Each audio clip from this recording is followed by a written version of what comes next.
Igreja Evangélica Testemunho Apostólico.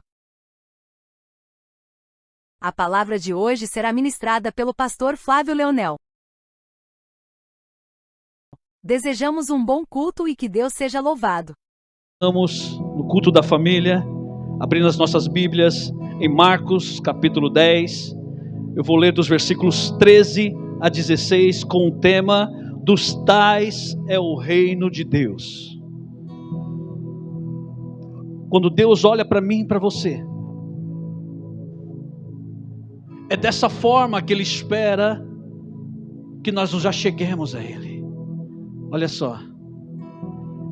E traziam-lhe crianças para que lhes tocasse, mas os discípulos repreendiam aos que lhes traziam. Jesus, porém, vendo isso, indignou-se e disse-lhes: deixai vir a mim os pequeninos, a mim e não os impeçais, porque dos tais é o reino de Deus. E em verdade vos digo que qualquer que não receber o reino de Deus como uma criança, de maneira nenhuma entrará nele. E tomando-as nos seus braços e impondo-lhes as mãos, as abençoou. Jesus, eu quero te agradecer, Pai, pela oportunidade que temos nesta manhã de nos achegarmos ao Senhor, Pai, de podermos cantar, de podermos te ouvir de tantas formas, como já ouvimos nesta manhã, através de testemunhos, através de louvores, meu Deus, mas nós queremos continuar ouvindo a Tua voz, Pai, e assim como o Teu Espírito Santo me visitou, me trazendo, Senhor Jesus, esta palavra, eu preciso, meu Pai, dividir essa palavra com a Tua igreja, eu não quero fazer de mim mesmo. Então, Senhor, que esse mesmo Espírito que veio sobre mim possa estar, meu Deus, agora neste momento, sobre cada coração contrito nesta manhã, cada um que veio buscar, meu Deus, a Tua face. Pai, eu peço que toda a opressão, que toda a barreira, que tudo aquilo que venha para impedir, caia por terra, mas do contrário, tenha liberdade o Teu Espírito Santo, a Ele damos liberdade, que o eu se cale e que o Teu Espírito venha falar mais alto sobre cada coração. É tudo o que nós te pedimos e desde já te agradecemos. Você vai se assentar, aplaudindo e glorificando a presença maravilhosa do Espírito Santo de Deus. Seja bem-vindo, Espírito Santo. Aleluias. Glória a Deus. Jesus, nessa feita, ele tinha acabado de proclamar o Sermão da Montanha. Ele tinha passado cerca de quase 3 dias com aquele povo. Ao final já do sermão, por que eu digo ao final? Porque antes disso ele vai multiplicar pães e peixes para aquele povo.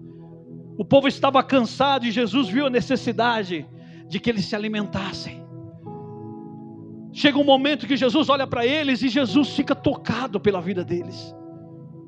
Porque ele olha e ele testemunha para os discípulos que ele olhava aquele povo como ovelhas que não tinham pastor. Chega dado momento, aquelas pessoas tão tocadas pelos ensinamentos de Jesus, que Jesus falou sobre tudo no Sermão da Montanha.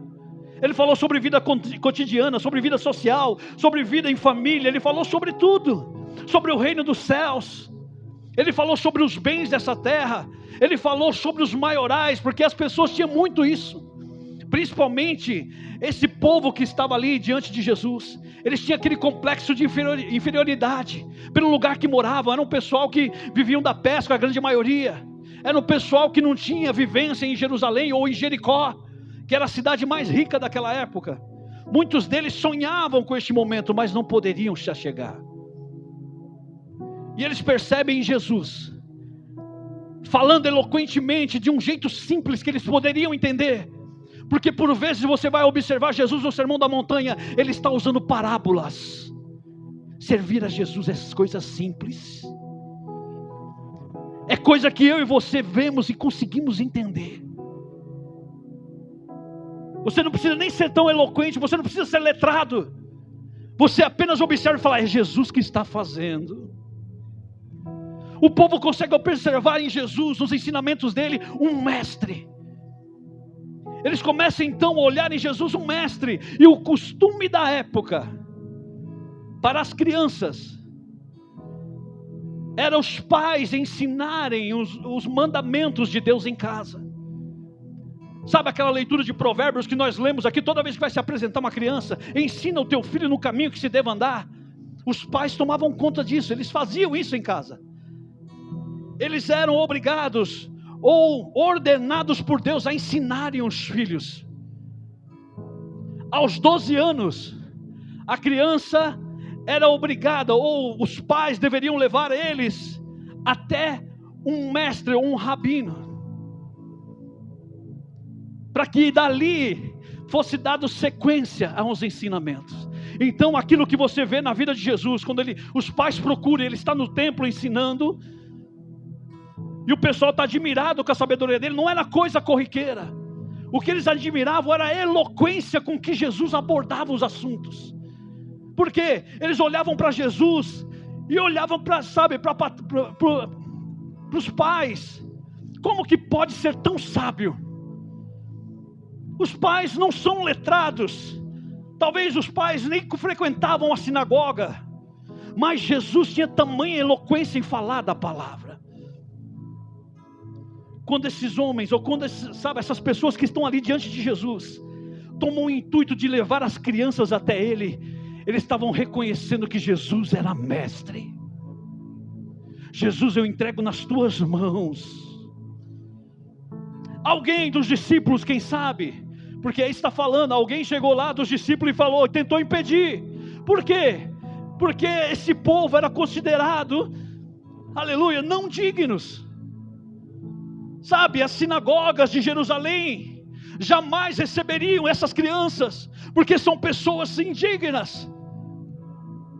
Mas Jesus disse, não as impeçais, porque dos tais é o reino dos céus. Deixai vir a mim. Ele toma no colo e as abençoa. Isso é uma mensagem para mim e para você. Porque o que é uma criança? Porque Jesus ainda vai falar no final da leitura, quem não se tornar como uma dessa, não é digno do reino, não pode entrar no reino. E por que Jesus faz essa comparação? Criança, qual a origem desta palavra? Vem da origem grega, criate, que quer dizer cria ou dependente. Criate, que vem de cria, né?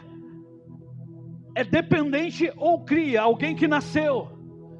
E ansa, que quer dizer alguém para ser elevado, projetado, erguido. Então quando ele está falando aqui de criança, ele está falando de um dependente, que com a vivência vai ser erguido. Então ele está dizendo que não se tornar como uma criança, ou seja, dependente de mim, não é digno. Se alguém tem intuito de entrar no reino, é por isso que eu fiz, sabe, essa alusão no começo da mensagem. Se assente e começa a buscar em você, de que forma, qual o intuito, qual o propósito de você vir aqui essa manhã? Por que de fato você veio para o Evangelho? E por que eu faço essa alusão? Porque muitos de nós viemos para uma casa como essa, buscar bens materiais, buscar libertação. É válido, Jesus é capaz de fazer tudo isso por mim e por você, é válido, mas o propósito maior qual é? Porque muitos de nós chegamos a uma casa como essa, sabe, é como um bebezinho de colo mesmo, quando a gente está no início da caminhada, a gente é simples de tudo quanto é palavra a gente glorifica, tudo quanto é louvor a gente tem prazer em cantar. Só que chega um momento que parece que a gente não se torna independente, a gente cresce, aí a mensagem não faz mais sentido, o louvor não me toca mais, não há mais motivo para estar presente em todos os trabalhos. Para quê? Jesus continua dizendo para mim e para você que se nós queremos entrar no reino, é necessário ser como uma criança, é necessário sermos dependentes dele.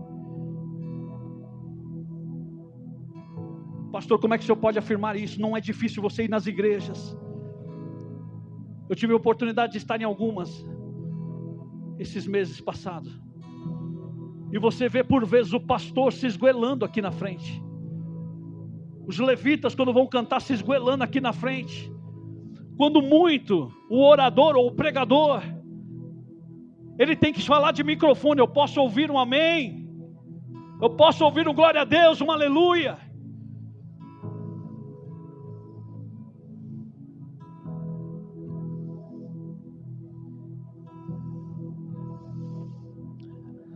Nós temos que ser crianças.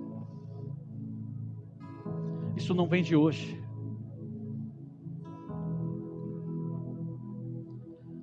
Jesus dá testemunho sobre essas crianças e tenta mostrar para o discípulo algo que para mim e para você ele vai mostrar na prática. Olha só o que vem nos versículos seguintes. Ele tinha acabado de falar: para entrar no reino do céu você tem que ser dependente. Olha quem aparece para ele no versículo 17.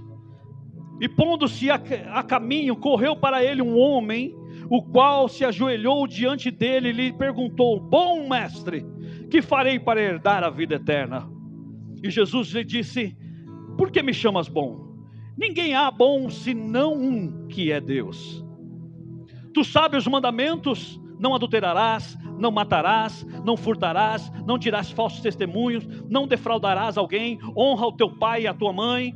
Ele, porém, respondendo, lhe disse: mestre, tudo isso eu guardei desde a minha mocidade. Jesus, olhando para ele, o amou e lhe disse: falta-te uma coisa. Vai, vende tudo quanto tens e dá aos pobres, e terás um tesouro no céu, e vem e segue-me.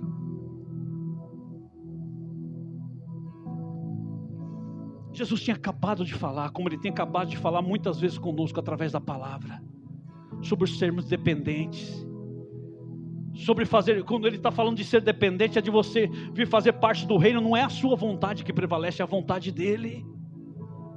No reino dos céus nós somos servos. Servo serve para quê? Para servir, não para mandar ou ordenar. Ah, Jesus, eu quero assim, eu quero assado, né? Ou quem sabe como esse jovem, porque ele, pelas muitas posses, e era costume também da época os ricos fazerem ou agirem assim. Todos eles sabiam do castigo do Senhor, sabia que Deus pesava a mão àqueles que eram aquém do templo, ou que seguiam, né, a luxúria, que é o amor às riquezas. Muitos dos ricos da época, e você vai ver isso bem representado lá em Herodes Antipas, por ser um homem pecador, um homem que o próprio João Batista apontava os pecados deles em público, dizendo: você matou o seu irmão para ficar com a esposa dele, você é um adúltero. O que Herodes Antipas fez para tentar conseguir o favor do céu, o favor de Deus? Ele foi lá e falou: deixa eu construir o templo em Jerusalém. Ele fez um templo frondoso em Jerusalém, tudo para tentar alcançar o favor de Deus. Esse homem também era outro rico, que ele chega lá para Jesus: ô Jesus, que hei de fazer? Sabe, talvez olhando para Jesus como se ele fosse dono de ONG, porque muitos dos ricos da nossa época fazem isso. Ah, eu não estou bem na minha vida, eu vou fazer uma doaçãozinha, para Deus se compadecer de mim. Esse homem chega assim para Jesus: que hei de fazer? E Jesus teve que olhar para ele, e como diz a Escritura, Jesus o amou. Porque para responder certos tipos de pessoa você tem que amar, porque senão você é ignorante. Jesus tinha acabado de falar: tem que ser dependente. Não existe fórmula mágica para você herdar o reino do céu. Não tem um preço para você herdar o reino. Você tem que ser dependente, você tem que ser como criança. Jesus o amou e disse: olha, ainda te falta uma coisa, vende tudo, dê aos pobres e me segue. Quem ama a riqueza é difícil de seguir Jesus.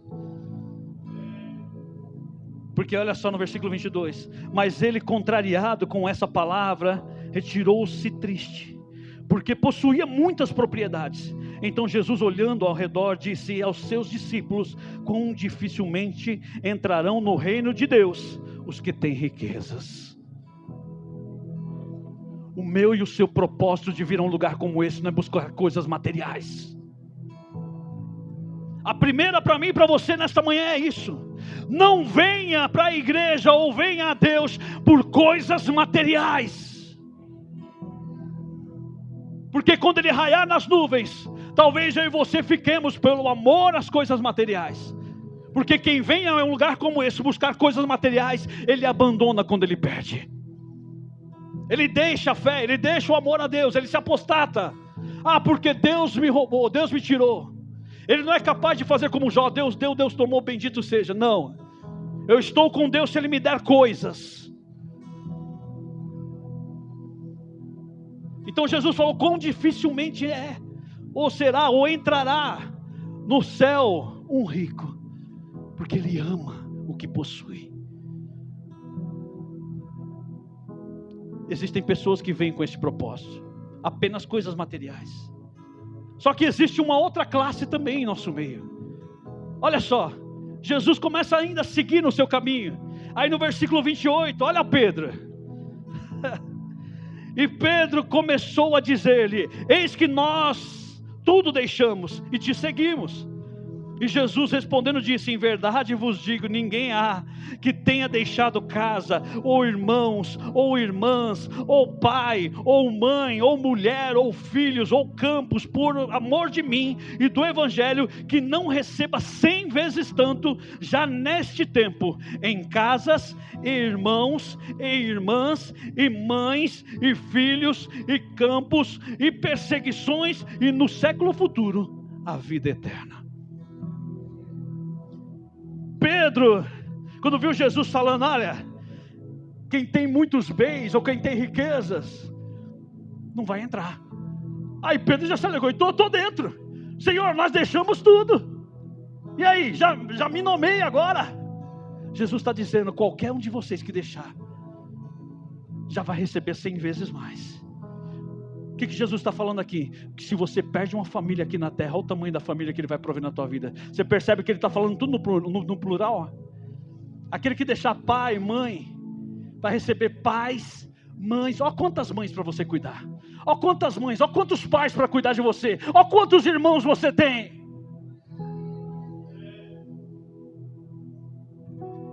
Só que tem um adendo aqui: você vai receber 100 vezes mais. Mas tem um adendo que Jesus colocou aqui: Ele não engana a mim e você. Talvez você fale: realmente eu fui suprimido na minha casa, na minha família, me renegaram, e hoje eu tenho uma família santa, uma família numerosa que Deus me deu, glória a Deus.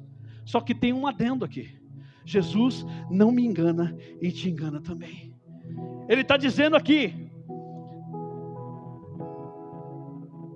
em verdade vos digo, ninguém há que tenha deixado, que não receba 100 vezes tanto, já neste tempo, em casas, irmãos, irmãs, e mães, e filhos, e campos com perseguições.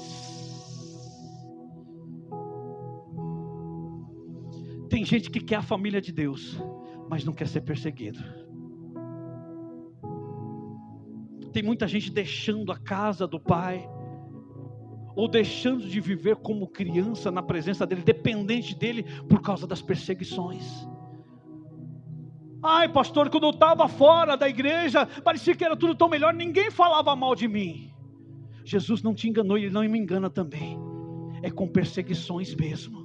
A grande diferença é o que Ele vai falar lá, né? No futuro século, ou no século vindouro, a vida eterna. O melhor que Ele tem para mim e para você, não é nesta terra, é no século vindouro, é a vida eterna.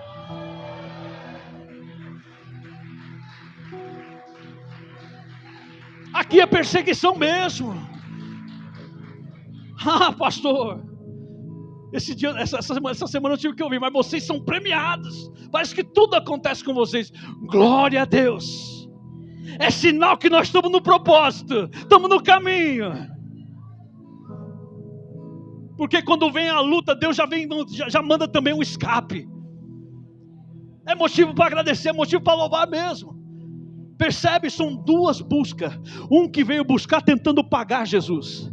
Ei, Jesus ele não se vende, Jesus não está à venda. Se Se você vem a este lugar tentando comprar bênçãos, você tira o cavalinho da chuva, porque Jesus não está à venda. Ele quer dependência. Nós cantamos nessa manhã. Ele quer relacionamento, né? Nós cantamos. Eu quero intimidade. E se você deixou tudo, Ele está dizendo que você já está recebendo 100 vezes mais. Pastor, eu não consegui enxergar ainda. Você está de pé nessa manhã, aleluia. Eu tenho certeza que na sua casa ninguém caiu lá. Ele está provendo 100 vezes mais. O inimigo até tentou levar um dos teus, mas ele segurou na mão e disse: esse aqui não. Ele está sendo perseguido, mas eu estou sustentando.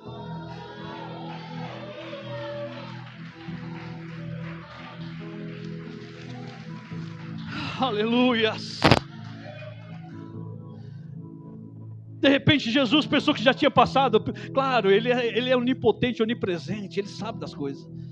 Só que tem coisas que eu vou falar do meu tento pastoral. A gente não espera ouvir de pessoas, porque a gente prega, a gente ensina, a gente aconselha, a gente discipula. E parece que quanto mais a gente faz isso, mais a pessoa vira casaca, mais a pessoa se afasta de Deus. Jesus está falando desde o começo: tem que se tornar como uma criança, tem que ser dependente, tem que esperar ser projetado, tem que esperar ser lançado, tem que esperar crescimento. E isso quem faz? Quem é que faz? O Pai. Uma criança não se projeta sozinha, ela não se vale sozinha.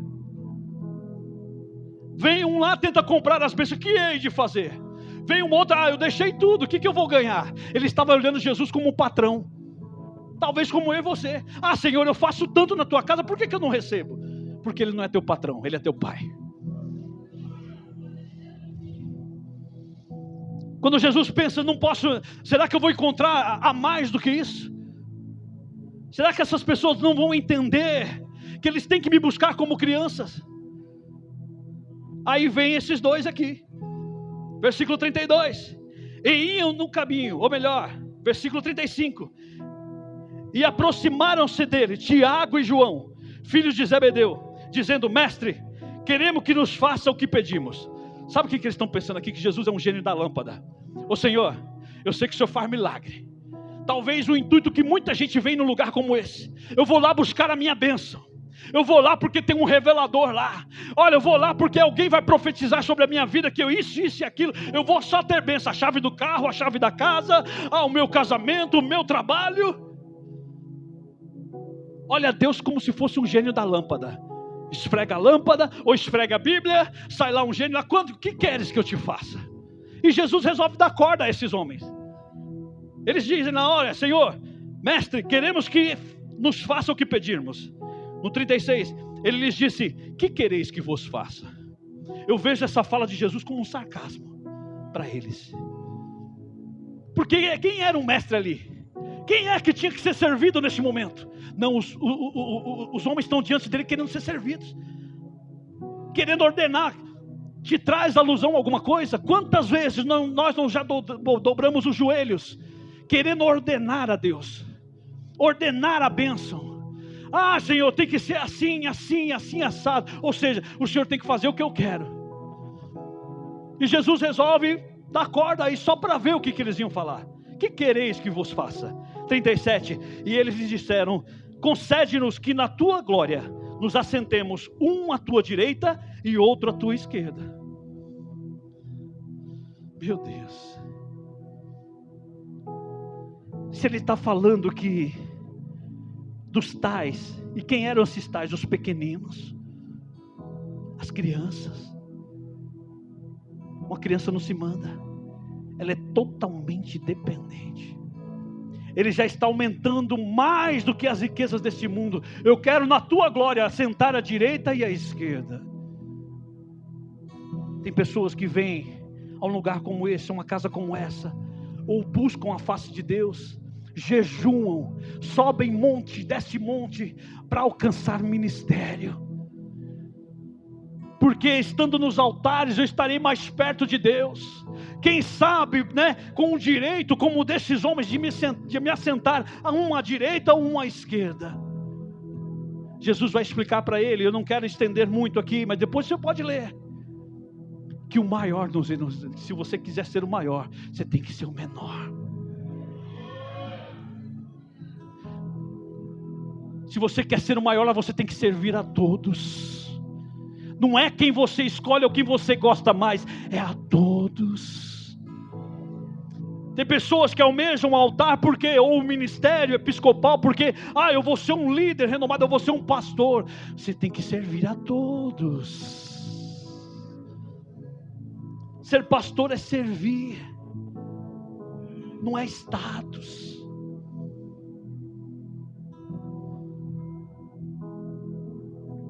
Jesus diz no versículo 40, mas o assentar-se à minha direita ou à minha esquerda, não me pertence a mim concedê-lo, mas é para aqueles a quem está reservado.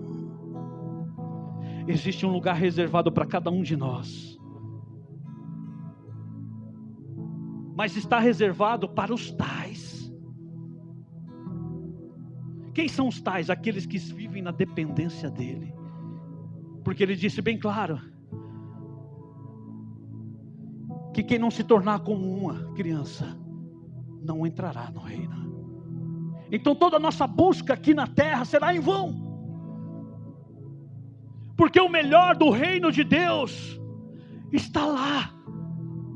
Já está reservado. Com que intuito nós temos buscado?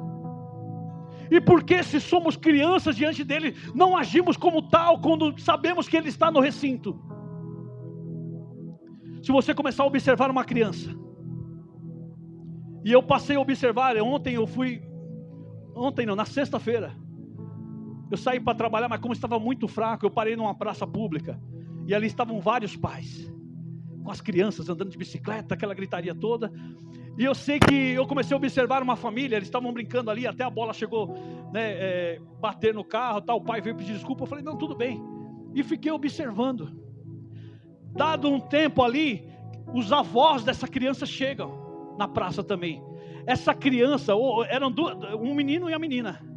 Eles saíram correndo, gritando, vô! E abraçou, fez aquela festa. Há tempos que não via o vô e a avó, e fizeram aquela festa, saíram pulando, vem comer, o pai trouxe isso, trouxe aquilo e tal. E eu comecei a observar, isso é de criança. Se tem alguém que ela gosta, ela faz festa quando vê. Por que nós não glorificamos mais a Deus neste lugar? Por que a gente não faz mais festa diante dele? A gente não gosta mais dele? Pastor, está difícil, são tantas aflições, são tantas perseguições. Ele falou que nós teríamos. Estar na família dele é sofrer perseguições. Mais lá na frente ele vai dizer, no mundo tereis aflições, mas tem de bom ânimo. O que é ter bom ânimo? Se você for ver no texto original, essa palavra bom ânimo não tem lá. Não existe o ter bom ânimo lá. Tenha coração. O que é isso? Ame estar na presença dele. Ame o que você faz para ele. As crianças, quando viram, elas amaram tanto, elas saíram correndo, fazendo festa, e ninguém segurava. O pai preocupado, ei, espera, olha o carro. Não importa o que está à volta, eu quero abraçá-lo. Mas parece que a gente vem para uma casa como essa, a gente deixa de ser criança, ou a gente cresceu demais, que a gente não se entusiasma mais em estar na presença dele. Tudo é obstáculo para chegar nele, tudo me tira a atenção dele. Eu não faço mais festa, canta-se os hinos, eu não canto. Mas por quê? Porque eu estou triste. Jesus está na casa, ele pode transformar a sua tristeza em alegria. Faça festa!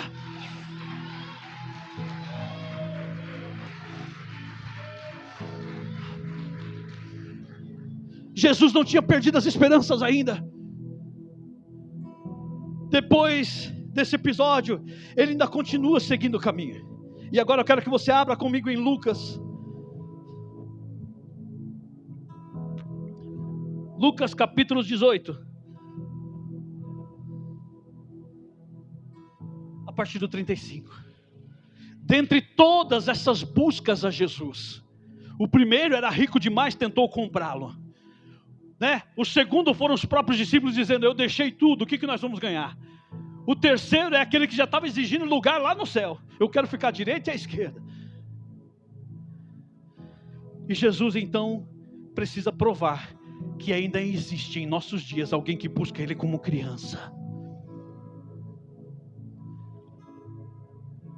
Lucas 18:35 diz assim: e aconteceu que chegando ele perto de Jericó, essa cidade era a mais importante da época.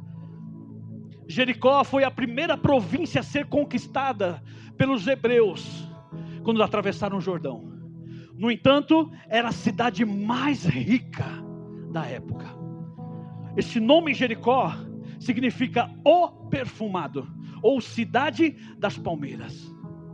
Esse homem está na cidade mais rica, uma cidade que tem muitas palmeiras e que pela simbologia é o perfumado. Só que ele está em condições, né, reversas a tudo isso. Olha só. E aconteceu que chegando ele perto de Jericó, estava um cego assentado junto do caminho, mendigando. Ele está na cidade mais rica, a cidade das palmeiras, a cidade que significa o perfumado, e ele está mendigando. Vocês já tentaram passar de um lado de um mendigo? Ele é perfumado?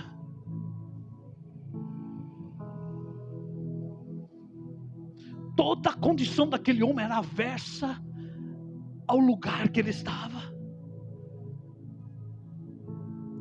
Ele era, na visão de todos, um pequenino, alguém que os próprios pais tomaram pela mão um dia e colocaram junto do caminho para mendigar.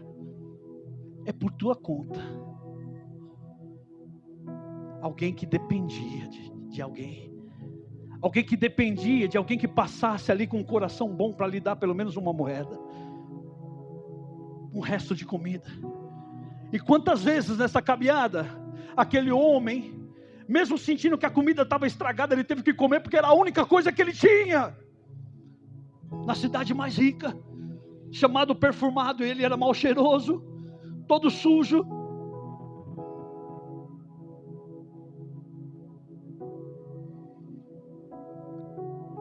Só que aconteceu algo extraordinário naquele dia. Alguém colocou ele à beira do caminho dizendo: fica aí, no final da tarde, se der eu venho te buscar. Só que aquele é um dia diferenciado na vida daquele homem. Olha só, no versículo 36. E ouvindo passar a multidão, perguntou o que era aquilo. Tem pessoas que ainda andam errantes em nossos dias. Pessoas que andam errantes, como eu estou dizendo, pessoas que ainda não ouviram desse evangelho. E elas identificam a igreja, ou aquele momento de exaltação que nós estamos aqui, muitas vezes no louvor, na palavra, e dá glória a Deus e bate palma. Ele olha de fora e pergunta: o que é aquilo? Ele não conhece, ele ainda não enxerga. Era a situação de Bartimeu. Ele ouve um barulho de glória a Deus e aleluia, uma multidão passando, e ele diz: o que é isso? Versículo 37, disseram-lhe que Jesus, o Nazareno, passava. É aquele momento que o pregador está aqui em cima, ele está dizendo: Jesus está na casa, Jesus está operando, Jesus está trabalhando. Quando ele ouve que Jesus, o Nazareno, porque claro, a fama de Jesus já tinha se estendido por todas aquelas províncias. Aquele homem buscou se inteirar de quem era este homem, de quem era esse Jesus. E naquele dia uma esperança se acende dentro da sua alma, porque o que ele vai fazer na sequência só pode ser um grito da alma. Não é algo de boca, não é algo da emoção, muitas vezes como nós fazemos aqui. A palavra está sendo mandada, sabe, você vai vencer, você tem que ter fé, você tem que crer. Eu creio. Passou da porta. Será? Você não crê, irmão. Esse era um grito da alma. O que acontece quando ele ouve que Jesus, o Nazareno, passava? 38, então clamou dizendo: Jesus, filho de Davi, tem misericórdia de mim. os que iam passando, no versículo 39, repreendiam-no para que se calasse, mas ele clamava ainda mais: Jesus, filho de Davi, tem misericórdia de mim. Esse homem, naquele dia, ele lembrava aquela criança na praça pública quando viu os avós. Eu não posso perder essa oportunidade, eu quero abraçar esse Jesus. Ele começou a gritar e clamar: Jesus, filho de Davi, tem misericórdia de mim. Por vezes nós estamos aqui passando a palavra e a gente tem que pedir. Dá para ouvir um amém? Dá para ouvir um glória a Deus? Não seria motivo para isso, porque Jesus está na casa. Nós temos que buscá-lo com excelência, como crianças. Aleluia! Jesus, eu preciso. Fala mais, Jesus. Fala mais, eu preciso ouvir. Eu preciso ouvir. Por que eu tenho que fazer isso, pastor? Por que eu tenho que vir e participar do culto? Eu tenho que me fazer ser notado. Porque quando você faz isso na casa ou na congregação dos santos, olha o que acontece no céu. Olha o que acontece com Jesus. Alguém passou à frente dele, porque existem pessoas assim em nosso meio. Que quando você começa a clamar, quando você começa a glorificar demais, ei, tá demais, cala a boca, olha, deixa o pregador pregar. Tem pessoas que querem calar a mim e a você. E quem são essas pessoas? É aquele povo da multidão que já passou à frente de Jesus. Tem pessoas que não seguem a Jesus, elas querem ir à frente. Elas querem determinar como é e como não tem que ser. Aí manda calar, cala a boca, está incomodando. Mas no 40, então Jesus parando. Quando eu e você viemos com o intuito de buscar a face dele, quando eu e você viemos com o intuito de glorificar ele, ele para. Jesus parando, mandou que lhe trouxessem, e chegando ele perguntou-lhe, dizendo: que queres que eu te faça? E ele disse: Senhor, que eu veja. O homem glorificou, o homem, gritou mesmo como uma criança. E eu imagino ele fazendo espetáculo mesmo, ele batendo o pé, o braço e as pernas, porque ele não enxergava. Eu preciso me fazer notado. Jesus tem que me perceber. Eu não posso perder essa oportunidade. Quantos de nós tem vindo com esse intuito num culto? Ou quanto tempo será que não cultuamos mais assim? Não nos fazemos perceber, ser percebidos de Deus. As horas passam, eu já começo a olhar no relógio, que hora que vai acabar isso aí, está me incomodando já, está falando demais, né? Para que cantar isso, para que fazer aquilo, enquanto Jesus está na casa só esperando a oportunidade de dizer para você: que queres que eu te faça? Por que você com o seu clamor não conseguiu me parar ainda?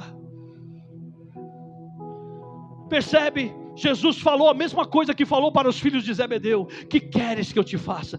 Só que os filhos de Zebedeu estavam com a mente elevada, ele não estava com a mente de criança, ele estava querendo já se colocar uma à direita ou uma à esquerda de Deus. Quando Jesus vai testificar a eles que para ser o maior tem que ser o menor. Bartimeu entendia a dificuldade dele, ele entendia a dimensão do pesar que ele carregava na vida, porque ele era cercado de pessoas com os bolsos cheios de dinheiro, a cidade mais rica, talvez o ovacionar de muitas pessoas passando felizes, mas ele não conseguia ao menos enxergar. Para Bartimeu, ele não queria ter os bolsos cheios de dinheiro, porque talvez se fosse, aquele jovem rico: Senhor, me dá aí R$1 milhão, para mim já resolveu o problema. Ele estava diante de Jesus, Jesus podia dar qualquer coisa para ele, mas Bartimeu entendia a necessidade. Senhor, eu quero ver.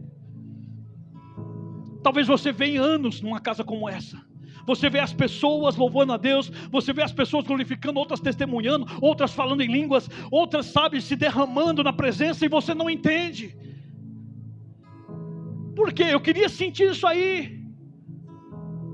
Jesus está na casa, Ele está disposto a fazer isso por você também. Se você quer ver, fala com Ele agora: Senhor, eu quero ver isso, eu quero viver isso. Porque uma coisa é você não enxergar e você está à beira do caminho, você só vai ouvir barulho, talvez vai chegar uma hora que vai até te incomodar, mas quando você está enxergando e vendo o que Ele está fazendo, o barulho fica até gostoso.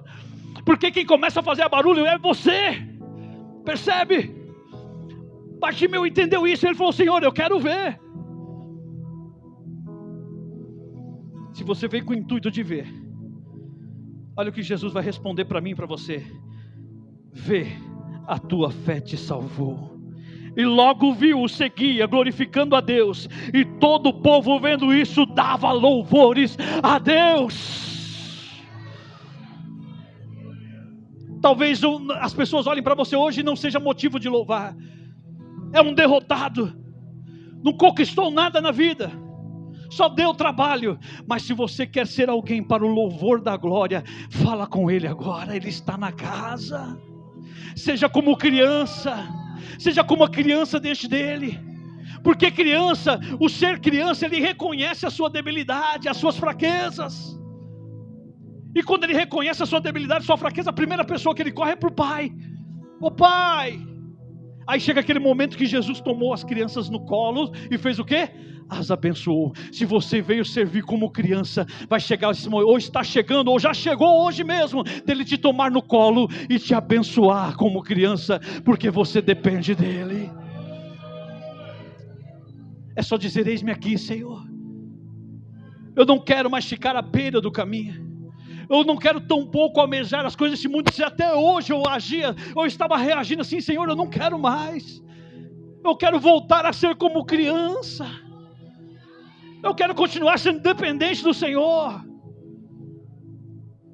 Se você compreende essa palavra, eu te peço que se coloque de pé agora.